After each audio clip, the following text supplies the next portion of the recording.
बिस्मिल्लाहिर्रहमानिर्रहीम। अस्सलाम वालेकुम नाज़रीन, आप यूट्यूब चैनल देख रहे हैं। मैं इमरान खान हूँ। जिसको घुमसान की लड़ाई कहते हैं वो अब शुरू हो गई है।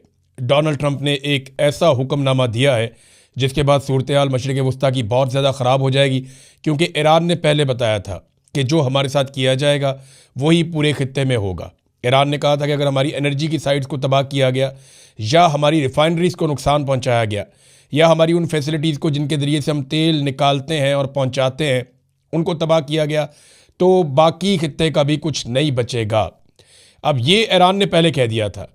अब इस वक्त जो खबर आ रही है वो बड़ी खौफनाक है। डोनाल्ड ट्रंप का पहले अनाउंसमेंट मैं आपको पढ़ के सुना देता हूँ। ट्रंप ने कहा कि कुछ देर पहले मेरी हदायत पर अमेरिका की सेंट्रल कमांड ने मशरिक़ वस्ता की तारीखी ताकतवर तरीन बमबारी की कार्रवाइयों में से एक को अंजाम दिया है। यानी सादा बात यह है कि डोनाल्ड ट्रंप ने कहा कि मिडल ईस्ट की तारीख में कभी इतनी खौफनाक बमबारी नहीं हुई जितनी खौफनाक बमबारी अभी मेरे हुक्म पे अमरीकी फ़ौज ने की है। ईरान का एक जजीरा जो है वो ताज कहलाता है, यानी ये बड़ा ख़ास जजीरा है ईरान का। मैं इसके बारे में आपको थोड़ा सा बताता हूँ। जजीरा खर्क इसका नाम है, और ये आबनाए हुर्मुज़ से तकरीबन कोई 300 मील के फासले पर है। यानी अगर आप पर्शियन गल्फ़ देखें ना, तो जहाँ पे आबनाए हुर्मुज़ है उससे अगर आप पाकिस्तान के अपोजिट साइड पे जाएँ, दूसरे ममालिक जहाँ पे सऊदी अरब है, यूएई है, ओमान है, ऊपर जाके कतर है, इस तरफ अगर आप जाएँ तो आपको यहाँ पे ये जजीरा मिलता है। ये जजीरा खर्क अगर आप नक्शे के अंदर देखें तो ये आपको इस जगह पे दिखाई दे रहा है।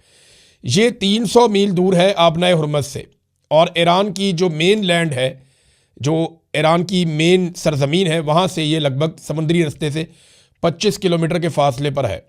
और ये जजीरा तो छोटा सा है, 20 मुरब्बा किलोमीटर इसका जो टोटल रकबा है, यानी इतना बड़ा जजीरा नहीं है, लेकिन ये ईरान के लिए बहुत इंपॉर्टेंट है। मुख्तलिफ आलमी रिपोर्टों के मुताबिक ईरान की ये वो फैसिलिटी है जहाँ से वो पूरी दुनिया को पेट्रोल भिजवाता है।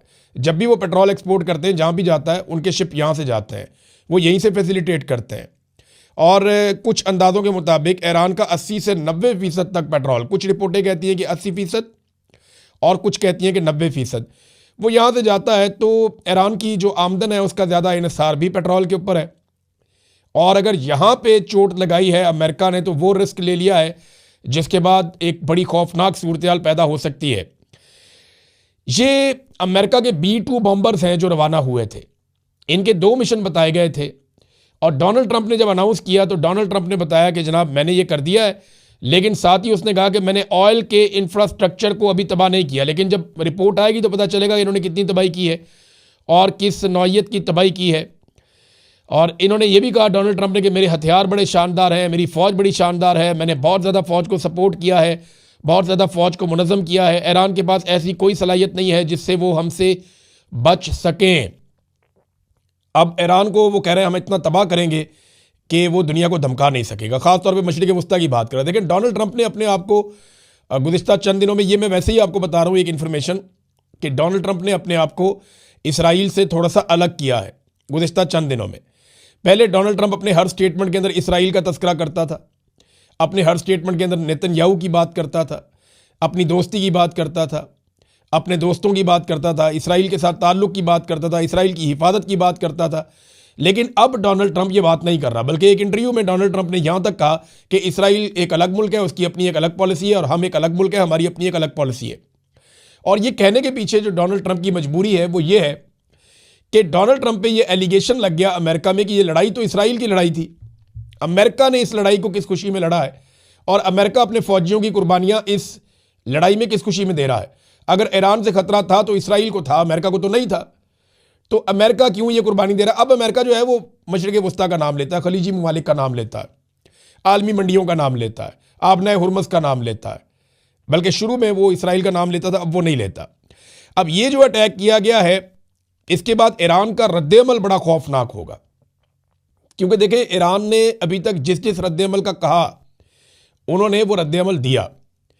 ईरान ने कहा कि अगर आप हमारी जो जो चीज़ आप जैसे जैसे तबाह करेंगे, अगर आप हमारा तवानाई का इंफ्रास्ट्रक्चर तबाह कर देंगे और बिजली बंद कर देंगे पूरे ईरान की, तो हम पूरे मशरिक़ वस्ता की बिजली बंद कर देंगे। ये ईरान ने कहा था, धमकी लगाई थी, और उसके बाद अमेरिका ने वो नहीं किया। ईरान ने कहा कि अगर आप हम पे अटैक करेंगे तो हम आपके अमरीकी अड्डों पे अटैक करेंगे, उसने किया। ईरान ने कहा आप हमारे मालियाती इदारों पे अटैक करेंगे, हम आपके करेंगे, उसने वो किया। ईरान ने कहा कि अगर आप ये चीज़ें करेंगे तो हम आप नए हुर्मुज़ को बंद कर देंगे, उसने बंद किया। ईरान ने कहा कि अगर आप ईरान के एटमी साइट्स के ऊपर या बाकी जो मिसाइल साइट्स हैं उनके ऊपर अटैक करेंगे और सिविलियंस को निशाना बनाएंगे तो हम इसराइल की ईंट से ईंट बजाएंगे, और उसने ये करके दिखाया। आज के दिन में जो इसराइल से मनाजिर आए हैं वो इससे पहले नहीं आए। बड़ा ही खौफनाक अटैक किया ईरान ने। ये क्लस्टर बम थे और उसके अलावा बैलिस्टिक बम थे। ईरान ने तिल अबीब ऐसा लग रहा था कि हर तरफ बम गिर रहे हैं, जगह जगह आग लगी हुई थी, जगह जगह धमाके हो रहे थे। और अब जो इत्तलात आ रही हैं वो ये हैं कि वो जो बंकर्स बनाए हुए हैं इसराइल ने, वो भी इन मिसाइलों और बमों से उतने महफूज नहीं हैं जितने समझे जा रहे थे, और इसराइल के अंदर चंद अहम लोगों के मरने की इत्तलात भी आ रही हैं। अब ये सिचुएशन है। डोनाल्ड ट्रंप ने बड़ा खौफनाक अनाउंसमेंट किया है और बाकायदा वो उसके ऊपर एक पोस्ट करके दुनिया को बता भी दिया कि मैंने ये काम कर दिया है। अब इसका रद्द-ए-अमल ईरान की जानिब से क्या आता है? अगर ये रद्द-ए-अमल उसी तरह आया जैसे ईरान ने कहा था तो याद रखिएगा कि पेट्रोलियम मसनूआत की कीमतें बहुत ऊपर जाएंगी और पूरी दुनिया के लिए एक लंबे अरसे के लिए मुसीबत खड़ी हो जाएगी, और ये डोनाल्ड ट्रंप के शौक में हो जाएगी जिन्हें पाकिस्तान अमन का नोबल इनाम देना चाहता है। अब एक और काम किया अमेरिका ने 10 ऐसे ईरानी शहरी हैं या लीडर्स हैं जिनके ऊपर इनाम रख दिया। अमेरिका ने कहा इन 10 लोगों के बारे में बताएगा, जो भी 10 में से किसी एक के बारे में बताएगा तो 1 करोड़ अमेरिकी डॉलर मिलेंगे, यानी 10 मिलियन अमेरिकी डॉलर का इनाम हर एक के सर पे रख दिया कि हमें बताएं सिर्फ कि ये कहाँ पे है, इसकी इंफॉर्मेशन दें और हमसे पैसा लें। ये अमेरिकन ने कहा। इसमें जो सबसे टॉप के ऊपर सबसे पहला नाम रखा गया वो आयतुल्लाह मुज्तबा खामनई का नाम रखा गया, जो नए सुप्रीम लीडर हैं ईरान के। अच्छा, इनके बारे में ना अमेरिका के वाइस प्रेसिडेंट ने यह कहा कि नए सुप्रीम लीडर ज़ख्मी है और हम ये बात जानते हैं, जबकि ईरानी हुकाम ने यह बताया कि जी बिल्कुल वो ज़ख्मी है, लेकिन वो अपने दफ्तरी काम कर रहे हैं और मामूली ज़ख्मी है।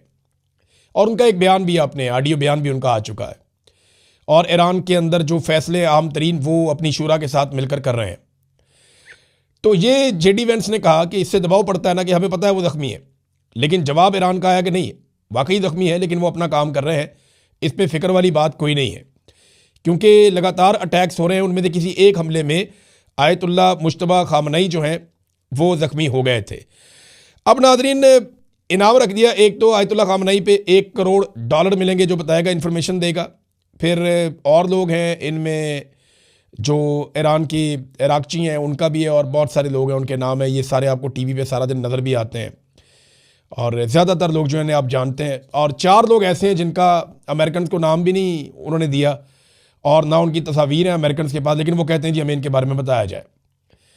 अब देखते हैं कि ये अमेरिका को इसका फ़ायदा होता है या नहीं होता, क्योंकि इससे पहले तो जो इसराइल का एक नेटवर्क था ईरान के अंदर जासूसी का, उसके ज़रिए से वो पता करवा लेते थे कि कहाँ कहाँ पे कौन कौन है, लेकिन जासूसी का नेटवर्क बहुत बुरी तरह एक्सपोज हुआ है। इन्होंने बहुत सारे लोगों को फांसियाँ दी थी, पकड़ा था 2025 में भी और 2026 में भी। तो अब शायद वो नेटवर्क वैसे काम नहीं कर रहा, तो इन्होंने फिर इनाम रख दिया सर पे। दूसरी जानिब एक अपील जो है वो ईरानियों ने भी कर दी है। ईरानी फ़ौज ने और हुकूमत ने अपील की है कि हम अपने अरब भाइयों से अपील करते हैं कि वो निशानदेही करें कि 11,000 अमरीकी फ़ौजी कहाँ कहाँ छुपे हैं। उन्होंने ये कहा कि जब हमने अटैक शुरू किए अमरीकी अड्डों पर, तो एक पॉलिसी के तहत अमरीकी फ़ौजियों को निकाल कर आबादी वाले इलाकों में छुपाया गया, उन्हें निजी होटलों में और निजी जगहों पर मुंतकिल किया गया, और वो हमारे अरब भाइयों को ढाल बनाना चाहते हैं। तो हमारी गुजारिश है कि उन्हें किसी जगह पे अरब भाई पनाह ना दें और उनके बारे में हमें आगाह करें कि ये कहाँ कहाँ छुपे हैं, ताकि इन्हें निशाना बनाया जा सके। अब एक तरफ एक अपील की है अमेरिका ने और दूसरी तरफ एक अपील कर दी है ईरान ने भी। एक खबर और है इसके साथ आप जोड़ के देख लें, वो ये है कि बहुत बड़ी तादाद में मज़ीद फोर्सेस को पहुँचाने की तैयारी की जा रही है गल्फ़ में, यानी खलीजी इलाकों में। और डोनाल्ड ट्रंप ने इस वक्त जो इतला आई है उस इतला के मुताबिक लगभग एक मज़ीद जंगी बेड़ा वो जा रहा है, अमरीकी मरीन्स की एक बड़ी तादाद जा रही है, को 5,000 अमरीकी फ़ौजी जो है वो इस खित्ते में मज़ीद पहुँचाए जाएंगे। और इसके अलावा एयरफोर्स और बहरी जहाज़, ये सारी चीज़ें वहाँ पे वो करीब लेकर जा रहे हैं, और उनका ये कहना है कि वो ईरान के ऊपर मज़ीद हमले करना चाहते हैं। अब अमेरिका के अंदर शदीद मुखालफत हो रही है, तो डोनाल्ड ट्रंप इतना बड़ा रिस्क कैसे ले सकता है? क्या वाकई वो अपनी फ़ौज को ईरान की सरजमीन पे उतारना चाहते हैं? क्योंकि देखें यूरेनियम के हवाले से उनके पास कोई मंसूबा है नहीं। ईरान के पास जो तैयार यूरेनियम है जिसको वो एटम बम बनाने में इस्तेमाल कर सकता है, लगभग 450 किलो उनके पास है। इस पे पुतिन ने एक ऑफर दी है डोनाल्ड ट्रंप को। जो रूसी सदर है उन्होंने डोनाल्ड ट्रंप को कहा कि हम ये यूरेनियम उठाकर रशिया ले जाते हैं अगर आपको प्रॉब्लम है तो डोनाल्ड ट्रंप ने कहा नहीं जी ये नहीं होगा। ये ऑफर डोनाल्ड ट्रंप ने मुस्तरद कर दी और ईरान से तो अभी बात ही नहीं हुई इस बारे में। ईरान अपनी यूरेनियम देता भी है या नहीं देता ये भी कोई नहीं जानता, लेकिन वो यूरेनियम है कहाँ, वो जहाँ भी है वो इतनी महफूज है कि ज़मीन की बहुत नीचे तह के अंदर उन्होंने रखी है कहीं। देखिए अमेरिका का जो सबसे बेहतरीन बमबार तैयारा है वो B-2 बम्बर तैयारा, B-52 ये तैयारे हैं।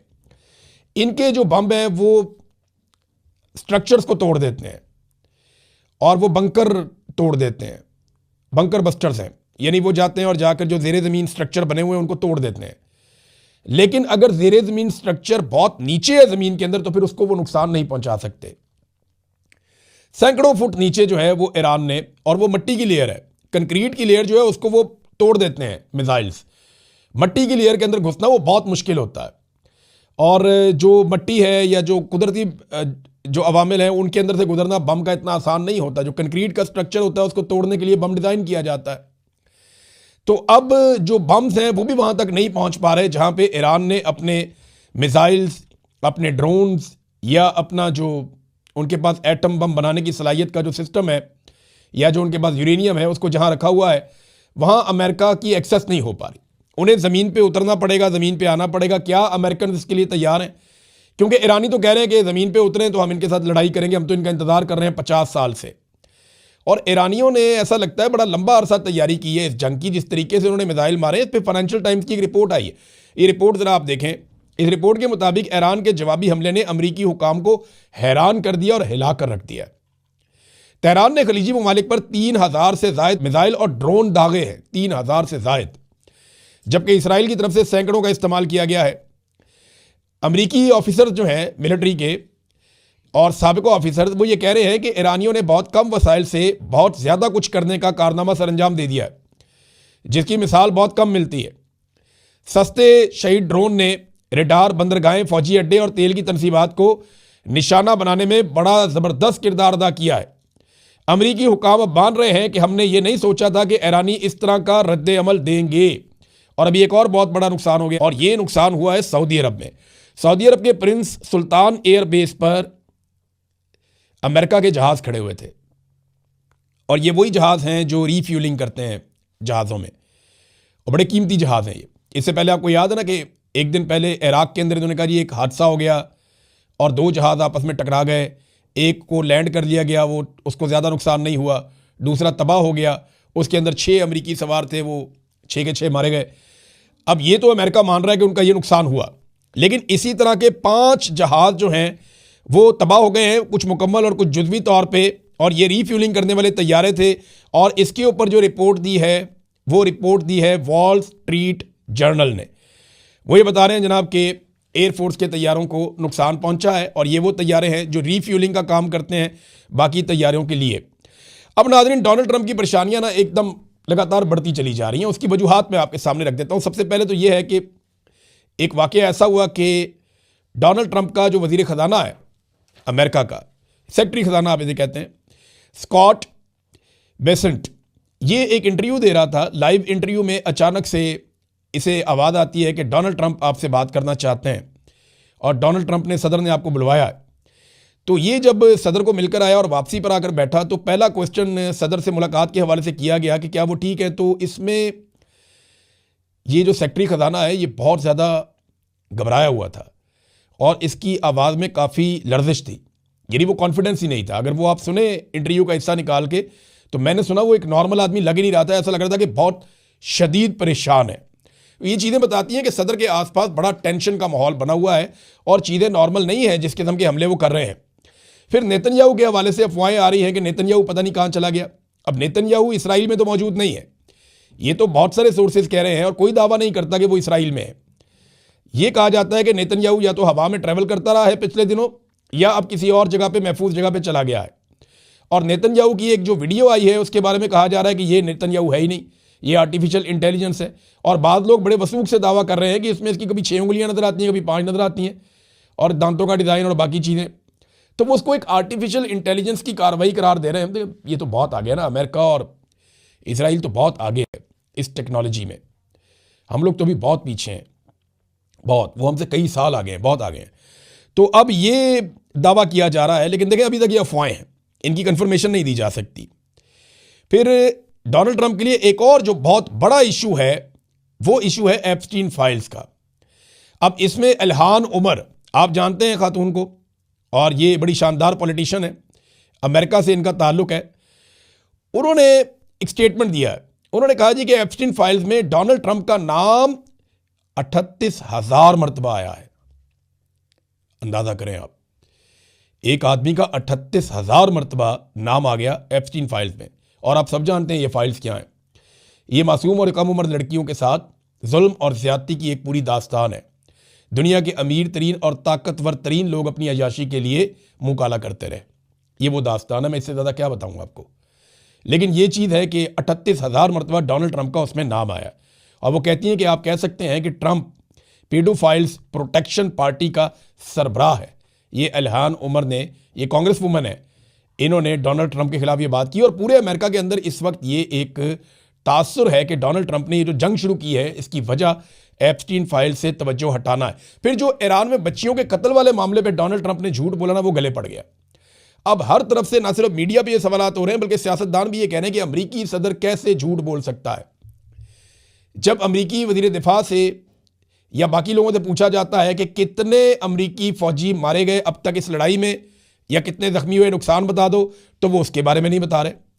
फिर हालत डोनाल्ड ट्रंप की ये हो गई है कि ईरान की फुटबॉल टीम को धमकी लगा दी, कहते नहीं वेलकम करता हूँ ईरानी टीम को, लेकिन मुझे नहीं लगता कि वो अपनी हिफाजत के पेश नज़र यहाँ पे आएंगे। अब अंदाज़ा करें आप कि अमरीकी सदर को ये दावा करना चाहिए था कि ईरानी टीम खुलकर आए, हम उसको प्रोटेक्शन देंगे, और यही एक बड़े लीडर की निशानी होती है। लेकिन अमन के नोबेल इनाम के हकदार लीडर ने यह कहा कि फुटबॉल की टीम को भी धमकी लगा दी। यानी खेलों को तो आप दूर रखते हैं जंग से, सियासत से, लेकिन फुटबॉल टीम को भी धमकी लगा दी डोनाल्ड ट्रंप ने। ये हालात हैं। अब आ जाए नाज़रीन, पाकिस्तान के अंदर एक वाकया हुआ है और इसमें 2 ड्रोन्स रावलपिंडी में मार गिराए गए। पहले इतला आती है कि कुछ खैबर पख्तूनख्वा के अंदर ड्रोन्स हैं, उनके ऊपर फायरिंग वायरिंग हो रही थी। खैबर पख्तूनख्वा में लकी मरवत में दहशतगर्दी का बड़ा अफसोसनाक वाकया भी हुआ, 7 अफराद जाँ बहक हुए। और ये रूटीन बनती जा रही है बलूचिस्तान में, और खैबर पख्तूनख्वा में दहशतगर्दी बढ़ती जा रही है, क्योंकि दहशतगर्दों को बाई डिज़ाइन लाकर पाकिस्तान में बसाया गया। और ये काम पाकिस्तान की जर्नैलों ने किया था, जनरल बाजवा ने और जनरल नदीम अंजुम ने ये डिज़ाइन किया था। जनरल फैज़ भी एक दौर में इसका हिस्सा था। इमरान खान ने मना किया तो इमरान खान की हुकूमत गिराकर शहबाज शरीफ के ज़रिए से दहशतगर्दों को पाकिस्तान में ले आए, अब भुगत रही है पूरी कौम।